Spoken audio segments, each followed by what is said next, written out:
चितळे बंधू.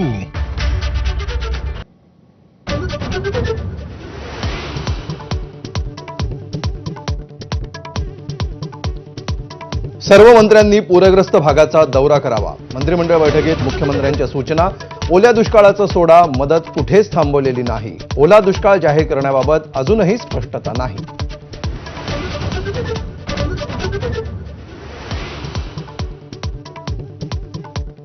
अतिवृष्टीग्रस्त महाराष्ट्राला किमान 10,000 कोटींची मदत द्या. उद्धव ठाकरेंची केंद्राकडे मागणी. भरपाईचे पैसे आधी बँकेत टाका आणि पंचनामे करत बसा. ठाकरेंचा राज्य सरकारला सल्ला.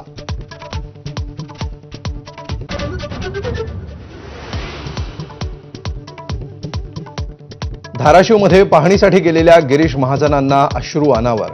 नुकसानग्रस्त शेतकऱ्यांचा बांध फुटल्यामुळे महाजनही भावुक.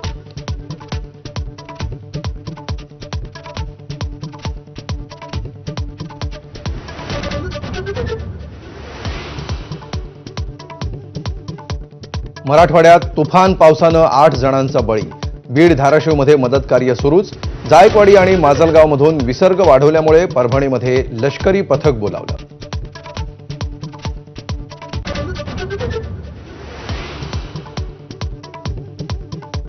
मराठवाड्यातली धरणं तुडुंब भरली. जायकवाडीचे 27 तर माजलगावचे 11 दरवाजे उघडले.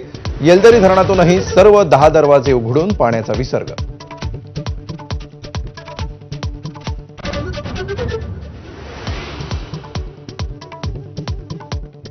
शेती आणि पशुधनाचं नुकसान बघून शेतकरी महिलेनं फोडला टाहो. सरकार मदत देईना, वाचवा हो म्हणत निलंग्यातल्या गुंजरग्यामध्ये महिलेचा आक्रोश. महिलेचा टाहो बघून उपस्थितांच्याही काळजाचं पाणी.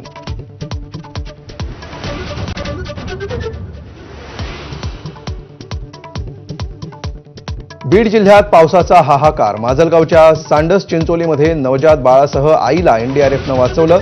बिंदुसरा नदीला अभूतपूर्व महापूर.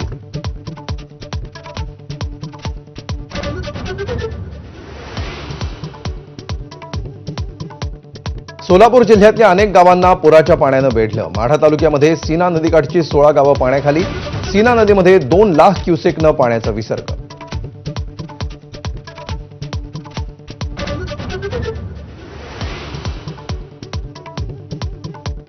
धाराशिवमध्ये पुरात अडकलेल्या कुटुंबाला वाचवण्यासाठी ओमराजे स्वतः पुराच्या पाण्यात उतरले. तर आजारी असतानाही हाताची सलाईन काढून जयकुमार गोरेंकडून सांगोल्यात पाहणी.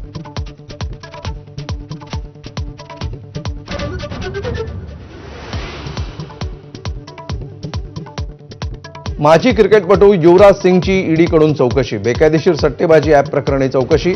अनेक सेलिब्रिटी आणि क्रिकेटर्स ईडीच्या रडारवर.